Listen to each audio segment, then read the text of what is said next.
on a Thursday morning, beneath a sky so cold it felt like the world itself had gone silent. Margaret stood perfectly still in black, the final gift her mother ever touched resting against her collarbone. Then, without warning, Daniel reached across her neck and unclasped the pendant. The gold caught her skin on the way out, slicing a thin red line across her collarbone while her mother's coffin still lay open. And instead of apologizing, he turned his back on his grieving wife and walked across the cemetery grass. Toward the woman everyone had quietly noticed, but nobody expected to see at Eleanor Collins' funeral. Then, 20 feet from the open grave, he fastened Eleanor's diamond necklace around his mistress's neck like a trophy. No one spoke. Not the pastor, not the family, not even the friends who had loved Eleanor for decades. Margaret simply touched the blood on her skin and looked at the empty space where the necklace had been. Then she smiled. Not from pain, not from grief, but from certainty. Because less than an hour earlier, every account, every trust, every hidden holding had transferred into her name. $66 billion. Hers. And the man humiliating her at that graveside had no idea he had just destroyed himself. To understand why Margaret didn't break, you need to understand the woman who raised her. Long before Daniel ever entered Margaret's life, there was Eleanor Collins, a woman who understood silence better than most people understand power. She came from nothing. The daughter of a factory worker and a seamstress, raised in a town where nobody was expected to dream beyond survival. But Eleanor kept moving. Community college, 2 jobs, Ohio State, finance. Every step taken quietly, without asking anyone for permission. The world underestimated her at every turn.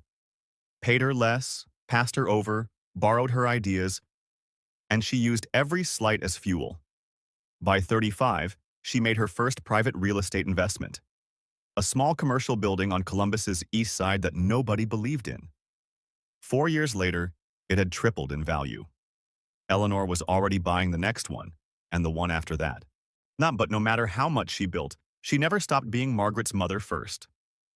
Dinner every night, every recital, every homework page, and every evening before turning off the light, she whispered the same words. One day, none of this will look the way it looks right now. Keep your eyes open. While the world saw an ordinary woman with a modest life, Eleanor was quietly building an empire no one could see. Margaret inherited more than intelligence from her mother. She inherited patience, observation, and the ability to see patterns before anyone else did. Eleanor wasn't just raising a daughter. She was preparing a successor.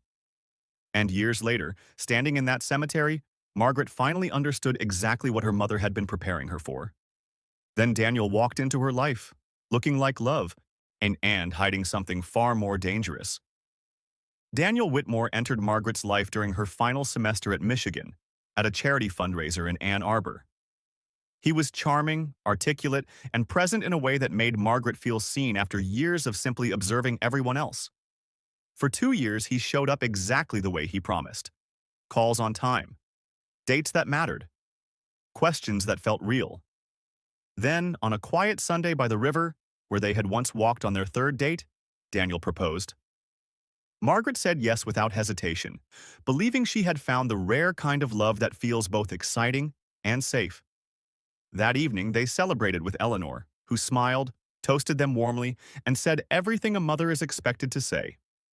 But when the night was almost over, Eleanor looked at Margaret with a stillness that made the entire room feel different. She said, "He is charming, and I know you love him. Just make sure you never give him access to your foundation."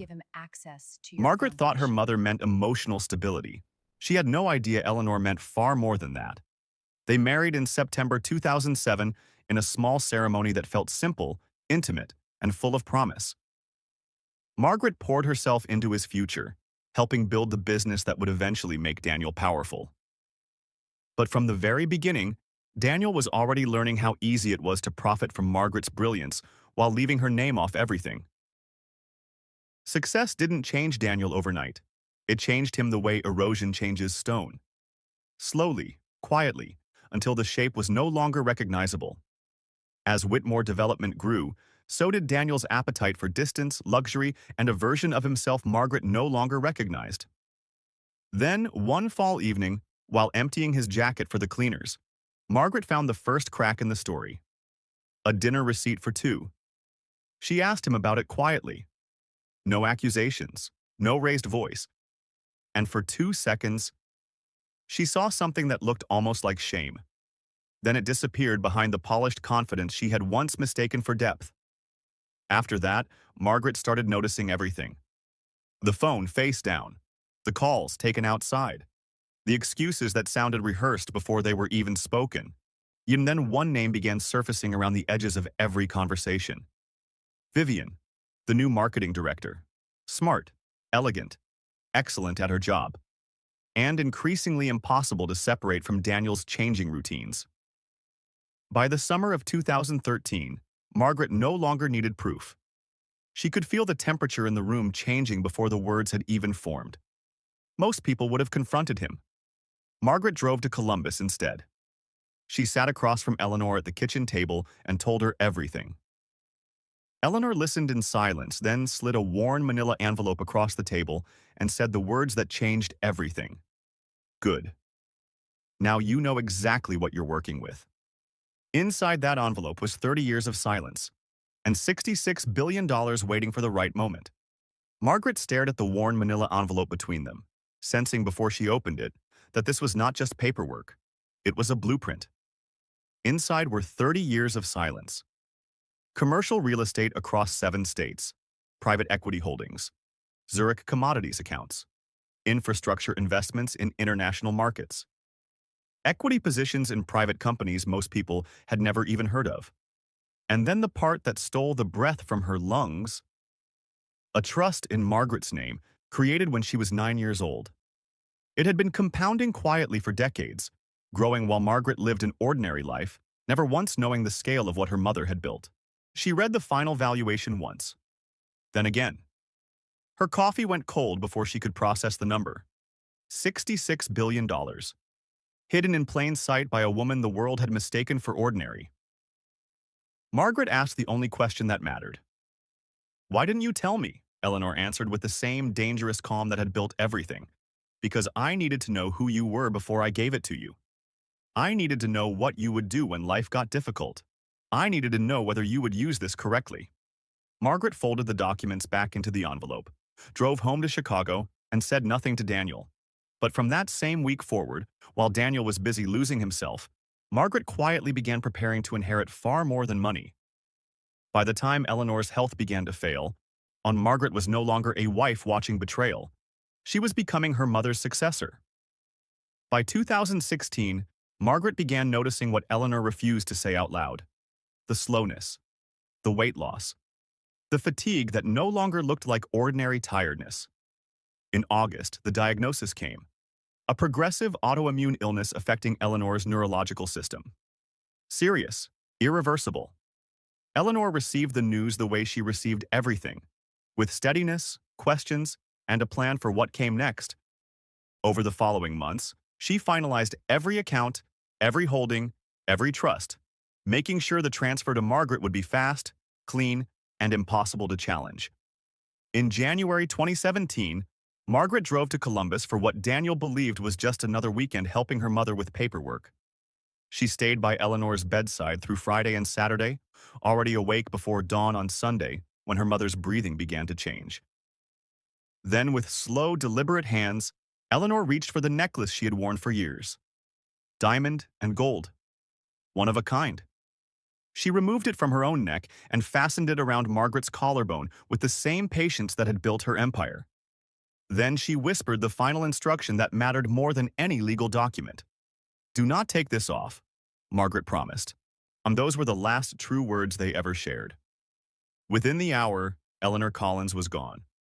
5 days later, Margaret would wear that same necklace to the funeral, never imagining Daniel was about to turn it into the cruelest mistake of his life. At the graveside, Daniel thought he was humiliating a grieving woman. In reality, he was handing her the... Eleanor Collins' funeral was held at a small church on the east side of Columbus, filled with people who had truly known her. Margaret sat in the front row in black, still, composed, the necklace resting where her mother had placed it just days before. The pastor spoke through tears, remembering a woman who had built her life quietly and loved deeply without needing recognition. Daniel sat beside her, wearing the perfect expression of grief, rehearsed well enough to fool anyone who wasn't paying attention. 3 rows behind them, partially hidden by a column, sat Vivian, the woman he had been hiding for 4 years. Margaret knew she was there before she even turned around. She had already seen the message on Daniel's phone the night before. After the service, the crowd moved to the cemetery. The sky hung low and gray, the kind of cold that doesn't move, it settles.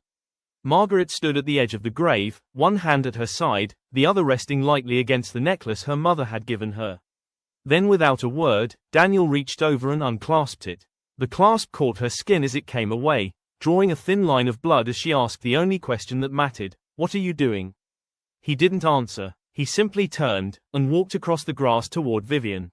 And in full view of everyone standing over Eleanor Collins' grave, he placed it around his mistress's neck. In that moment, the entire cemetery thought they had just witnessed cruelty. Margaret knew they had just witnessed a mistake. Final confirmation she needed. That night, Margaret returned to Chicago alone. The house was silent, but her mind wasn't. She didn't cry. She had already done that where no one could see. What she did now was think. Every step, every move, every consequence. She went through it once, then again. The next morning, she made the call that would change everything. Gerald Hoffman, her mother's attorney for over 2 decades. A man who already knew exactly what needed to be done. Within hours, they began structuring the transition. Not emotionally, legally. Then came the forensic accounting. 37 months of transactions. Every hotel, every flight, every lie documented. The condominium, the shell company, the personal expenses disguised as business. All of it traceable. Then came Patricia Graves. 30 years in asset protection, never lost a case. And inside the prenuptial agreement Daniel had never bothered to reread was the clause that ended him. If marital misconduct was proven, every protected asset in Margaret's name remained hers. Daniel had already signed it.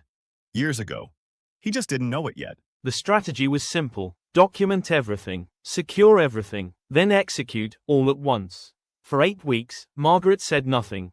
She cooked dinner. She attended events. She smiled in photographs. Daniel noticed nothing. Not the silence. Not the distance. Not the fact that everything around him was about to disappear. Because when the moment came, it wouldn't come slowly. It would arrive all at once. And when it did, Daniel Whitmore would lose everything he thought he owned, in less than 90 minutes. On a Wednesday morning, 3 things happened at the exact same time. It happened on a Wednesday morning while Daniel sat in a routine breakfast meeting, completely unaware of what was already in motion. At 9:47 a.m., his assistant pulled him aside. An investor needed him urgently. The call was short, cold. Capital commitments were being placed on hold pending an immediate review. No explanation, no warning, just a sentence that didn't make sense yet. Before he could process it, his phone rang again. This time, it was his attorney. Divorce papers had just been served to his office. Filed under marital misconduct. Daniel stood on the sidewalk, saying nothing, as the first crack in his world finally became visible. By that afternoon, he was staring at a document he had signed years ago, and never truly read. The clause was clear. Marital misconduct voided his claim to everything in Margaret's name. And the evidence was undeniable. 37 months of transactions, fully documented. Within days, investors began pulling back. Confidence vanished faster than capital. 2 major projects stalled. Funding disappeared. Construction stopped mid-progress. Default notices followed. Lenders began their own investigations. Vivian left within 3 weeks. No explanation, no goodbye. The Lincoln Park condominium was sold. The shell company unraveled. By spring, Daniel had moved into a 1-bedroom rental, staring at a life that no longer resembled anything he had built. Margaret watched none of it with satisfaction, only with clarity, because she hadn't destroyed Daniel's life. She had simply stopped protecting it. While Daniel was losing everything, Margaret was just getting started. Margaret left Chicago quietly and returned to Columbus, not to escape, but to begin. For the first year, she did not chase headlines or make dramatic moves. She studied everything her mother had built. Every asset, every structure, every decision. She learned it not as an heir, but as an operator. She made small moves first. Quiet ones. The kind that don't attract attention but change everything over time. Then came the first major decision. A healthcare company acquisition her mother had been watching, executed at exactly the right moment. She repositioned billions into sectors others hadn't yet understood, delivering returns that exceeded every projection. And then she built something Eleanor never needed recognition for, a foundation in her name. Funding education for students who came from nothing, just like Eleanor once had.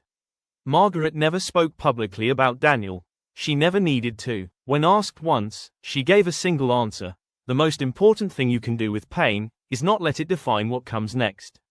22 months after the divorce, Daniel filed for bankruptcy. His company was gone, his projects sold, his name disappeared from the industry he once dominated. Meanwhile, Margaret kept moving forward, exactly the way Eleanor had taught her.